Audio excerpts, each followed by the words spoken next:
Alright, so in 2.2 for dividing integers, it's the same thing as multiplying integers. When they have the same signs, what's our answer going to be? Positive. If the signs are different, negative. Okay, I'm going to sing you the whole song from yesterday, but I will spare you from my voice. Okay? So they give us some examples here. They have a positive and a positive, which ends up giving us a positive answer. Then they have a negative and a negative, which ends up giving us a positive answer. But over here where I have a positive and a negative, I get a negative. If I have a negative and a positive, I end up with a negative. So it should be relatively quick from here. Negative 18 divided by negative 6. Is it going to be positive or negative? Positive. How do we know it's positive? Same signs. 18 divided 6 is 3. 14 divided 2.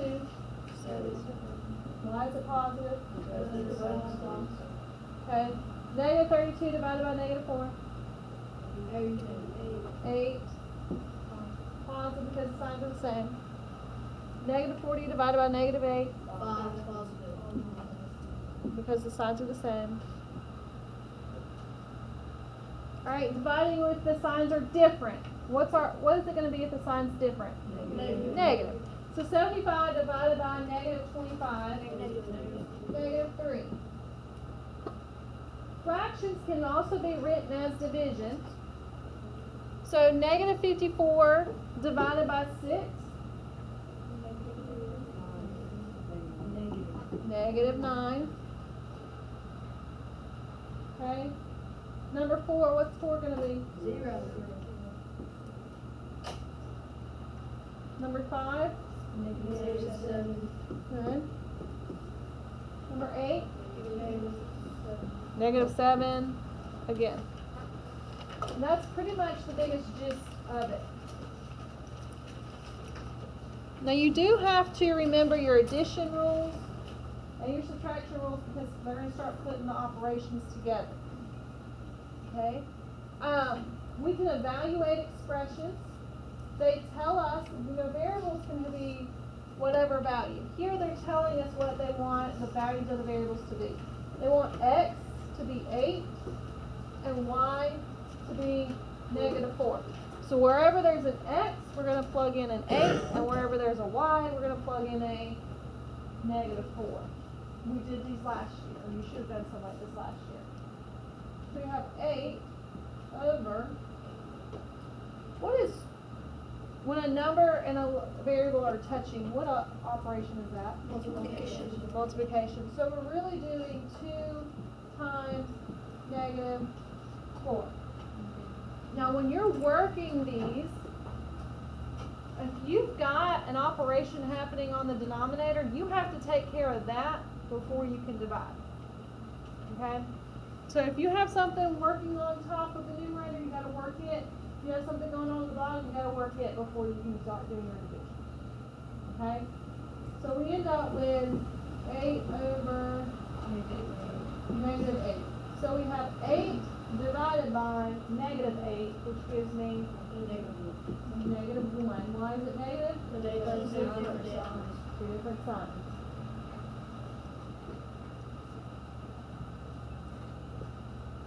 Alright, we've got negative 8 squared plus 12 divided by negative 4.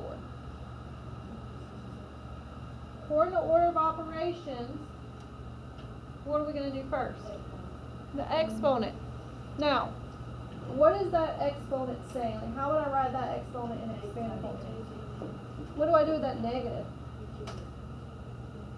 You just keep it on the outside, right? Because is that exponent tied to that negative? What would we have to do in order for the exponent to be tied to the negative? You'd have to have parentheses like this that says everything is included. But since those parentheses really aren't there, the only thing that's included is that 8. So really we're saying 8 times 8. times a negative, which gives me negative 64 plus 12 divided by negative 4. Division next. 12 divided by negative 4 gives me negative 3. Now I have negative 64 plus negative 3, negative 67. According to our addition rules, the signs are the same, so we add and we take the sign.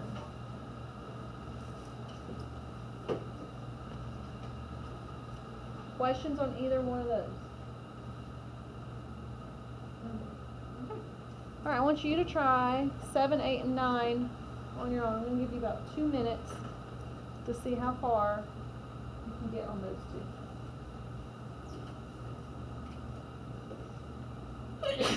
Bless you.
Alright, the first one, what do we get?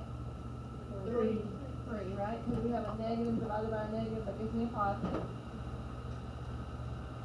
Number 8, I have negative 18 plus 6 divided by 3.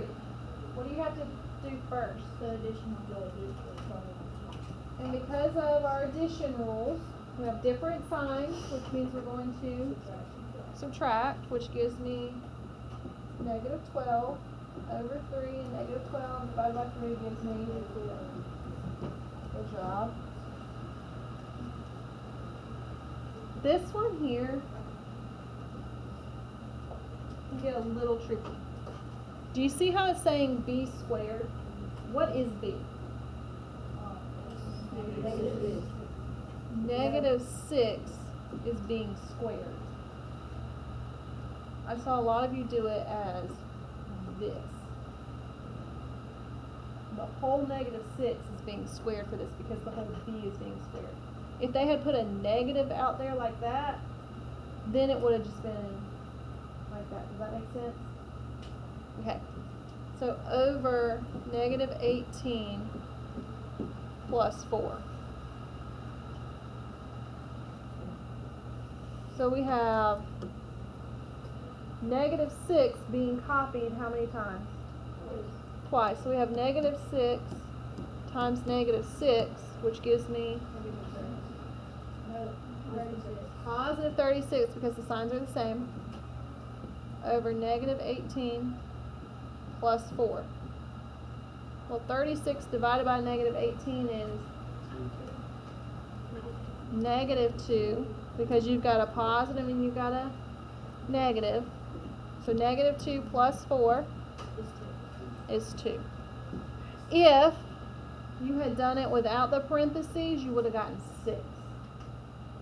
So if you got 6, it's because you didn't put the parentheses around that. Okay? You measure the height of the tide using support beams of the pier. What is the mean hourly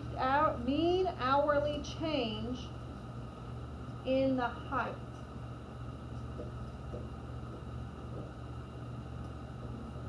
You're looking to see what is the mean or the average hourly change in the height. Where would you start with this problem? What would you start looking at, or how would you begin to start this problem? Okay, well, how do you know how much it changes? The graph. Looking at the picture, right?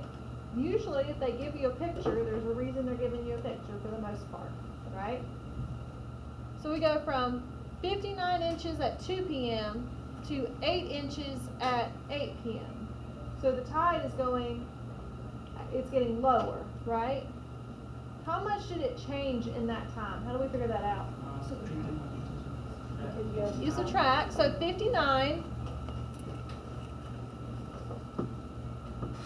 take away 8, so it's had a change in height of 51. How long did it take to do that? 6 hours. Where'd you get the 6 hours It from? goes 2 to 8 and 2 to 8 is 6 hours. So in 6 hours, we changed 51 inches. Our question wants to know hourly. Then you do 56 divided by 6 and you get 8.1. You got to do some division here. You're trying to figure out the rate. You could do a ratio box because we're comparing two things, right? Hours and inches. I could do a ratio box. If it wasn't being clear in my head, that's what I would be doing. In 6 hours, I had to change to 51. In 1 hour, okay, and then I could cross multiply and divide, and I would end up with 8.5. So every hour, it's going down by how much? 8.5 inches. So it has a change of 8.5 inches per hour. Which, if you think about it, that gets pretty quick. 8.5 inches is that much. So that's like to my calf. So if I'm out at the water for a really long time and it starts going down really fast, or what if it was rising that fast? Especially if you had a little kid out in the water and you weren't paying attention.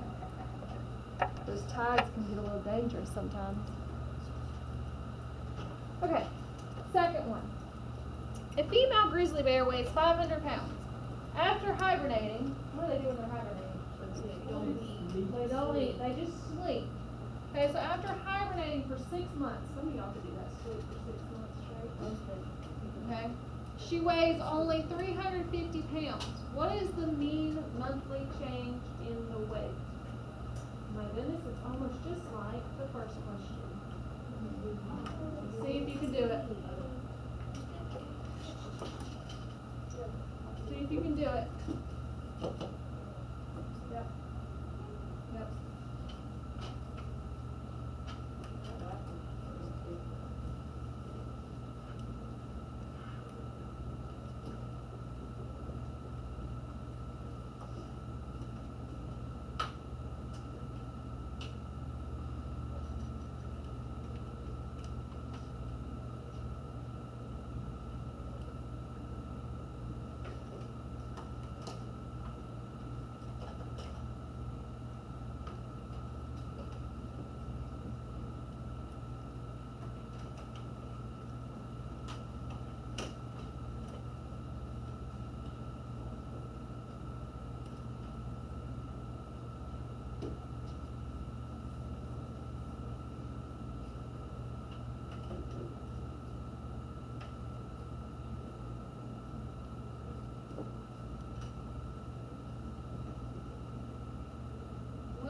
thought process. What are you gonna figure out first? How much she lost over 6 months. We need to know how much she lost. How much did she lose? 150. She's lost 150 pounds in 6 months. We want to know monthly. So how much should she lose each month? How do you figure that out? You can divide. You can either use a ratio box like this, or you could divide 150 pounds divided by 6 among the 6 months, and you get she loses 25 pounds per month. Okay. I saw somebody go ahead and try and start this one. Like, this one's a little tricky. The table shows the change in the number of crimes committed in a city each year for 4 years. What is the mean yearly change in the number of crimes? What is the mean? How do I find the average? So they already tell you what the change in crime rates are, right? These are the 4 different change in crime rates. So we've got to add those up. So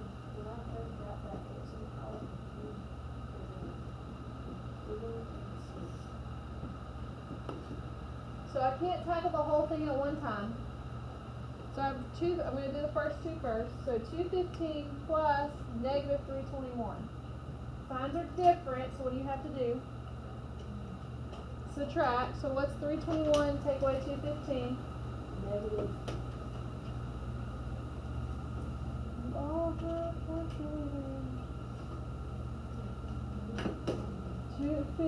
321 minus 215. 106, but negative 106, right? Plus negative 185. Well, here we have the same signs. So when we have the same signs, what do? Add. So 106 plus 185. Negative 291. Negative 291. Plus, is it just regular 95? Okay. Negative 96.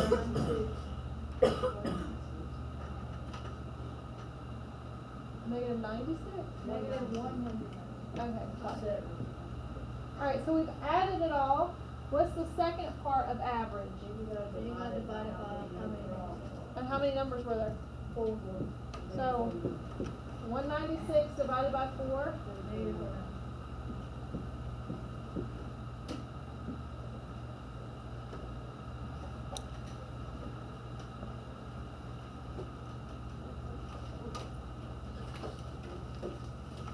Okay. Before I release you to do your IXL, there's one IXL, it's B19. They can get a little tricky, so I want you to look at something and pay attention. I mean, for you. And then up here. Okay? So in B19, they're going to ask you, like, which ones equal this?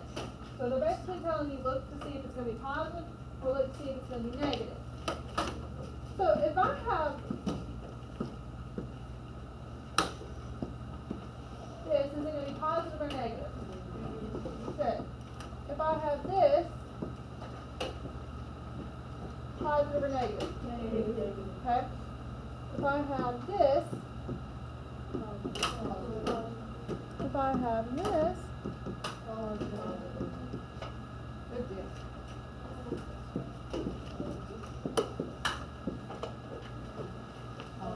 Negative. Because you got to solve the differences first, and then you gotta add it out. Okay, so this basically means you don't really have this negative floating out there by itself. There's actually, but you can't see it, an imaginary 1 right there. And when a number is touching the outside of a parenthesis, what does that mean? So really you're multiplying by a negative. So yes, when you do inside the parentheses that operation first, you get a positive, but then you're multiplying it by a negative, which is going to give you a negative. Now if I have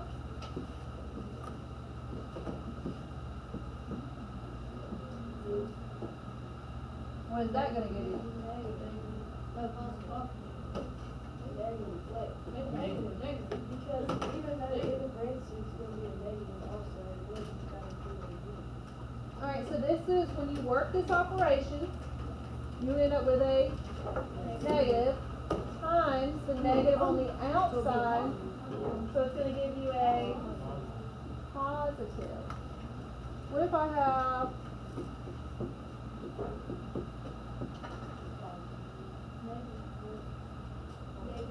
Negative. why is it negative there?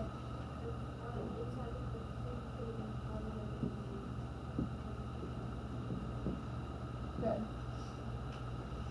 So you can't just like look at it. You've got to kind of process what's happening inside those parentheses. What do I have going on the outside of my parentheses? Okay? Because if you just keep jumping on it real quick, you're going to get them messed up and it's going to drop you. Okay? Alright. This is your assignment for today. You should finish it in plenty of time. Okay?